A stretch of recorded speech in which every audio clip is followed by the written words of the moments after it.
무형자산하고 기타 비유동자산에 대한 분계 연습을 해보도록 하겠습니다. 첫 번째 문제 보시면 본점 이전을 위하여 한성빌딩 101호를 임차하였으며 임차보증금 3천만 원을 보통예금의 통장에서 송금하였다 이렇게 되어 있죠. 여기서 임차보증금은 기타 비유동자산이 되는 겁니다. 그리고 임차보증금은 채권이죠. 따라서 채권에 대해서는 반드시 거래처를 입력하셔야 돼요. 따라서 차변의 임차보증금 3천만 원, 대변의 보통예금 이렇게 회계 처리하시면 되겠죠.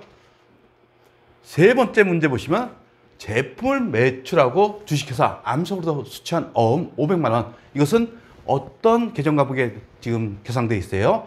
받으러음이죠. 따라서 이 받으러음이 부도 처리되었다는 것을 7월 10일에 국민은행으로부터 통보받았다.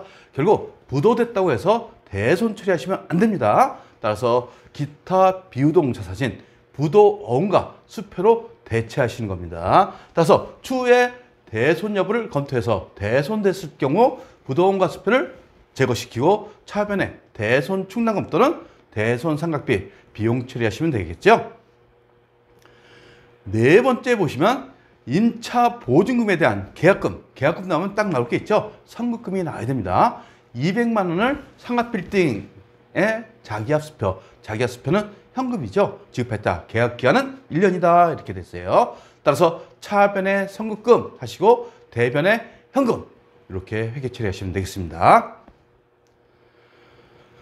다섯 번째 문제 보시면 영업점을 이전하면서 임대인으로부터 임차보증금 중 임차료 미지급액 600만 원을 차감한 1억 9,400만 원을 보통예금으로 반환받았다. 결국 임대차 계약이 끝나갖고 지금 퇴거하면서 임차보증금을 받고 나가는 거죠. 근데 그 전에 임차료 미지급액이 있다고 지금 표현되고 있어요. 따라서 미지급비용 계정과목을 사용하셔 이렇게 됐죠. 따라서 미지급 임차료 차변에 600만 원, 대변에 미지급비용이 있던 걸 먼저 미지급비용을 떠셔야겠죠. 그리고 임차보증금은 얼마? 2억 원. 그리고 600만 원 떨고 그 다음에 차변에 1억 9,400만 원 보통예금으로 반환받았다. 이렇게 회계 처리하시면 되겠습니다. 여섯 번째 보시면 무형자산으로 처리된 개발비의 단기 무형자산 상각액은 1,200만이다. 판관비로 처리하고 직접 상각법으로 한다. 이렇게 됐어요. 결국 상각 누계 계정과목을 쓰는 게 아니라 개발비를 어떻게 대변으로 하시는 거죠. 따라서 차변의 무형자산 상각비, 판관비, 그 다음에 대변의 개발비 이렇게 회계 처리하시면 되겠습니다. 그리고 일곱 번째 신제품 개발을 위하여 보통예금에서 인출된 개발비 200만 원에 대하여 자산 계정을 사용하여 회계 처리하시오. 무형자산으로 처리하는 얘기죠. 따라서 차변의 개발비, 대변의 보통예금 이렇게 하시면 되는 겁니다. 만약 자산 요건을 충족 못한다. 비용 그러면 으로 처리하라. 이런 문제가 났어요. 그럴 경우에는 경상연구 개발비로 회계 처리하시면 되는 겁니다. 그것은 판관비가 되겠죠. 그 다음에 여덟 번째 무형자산에 대한 단기 상각비는 다음과 같다. 그래서 상각에 대한 회계 처리를 하시오. 개발비 300만 원, 특허권 200만 원 줬어요. 결국 직접 상각법으로 상각하시면 되는 겁니다. 결국 대변의 개발비 300만 원, 특허권 200만 원, 그리고 차변의 무형자산 상각비, 판관비 이렇게 회계 처리하시면 되겠죠.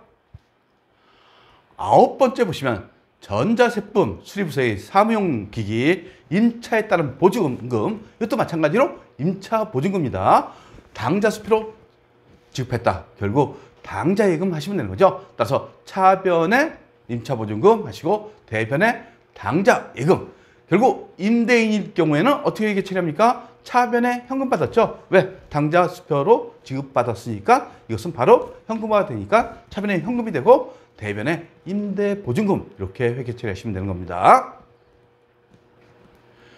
11번째 보시면 결산일 현재 영업권 취득가액을 안 줬어요. 내용연수 5년 상각방법 정액법이죠. 근데 정기말 결국 기초금액이란 얘기예요. 미상각 잔액이라고 돼 있죠. 미상각 잔액은 제가 장부가액하고 똑같다고 했어요. 1,500만 원이다. 근데 영업권은 전정기 1월 1일 날 취득했다. 이렇겠죠. 결국 경과 내용연수는 몇 년이 되는 겁니까? 2년이 되는 거죠. 따라서 자녀 내용연수는 5년 중에서 2년을 차감한 3년이 되는 겁니다. 그리고 매년 법정 상각 범위액을 전부 무형자산 상각비로 인식하였다 하면서 당해년도 영업권의 무형자산 상각비를 인식하시오.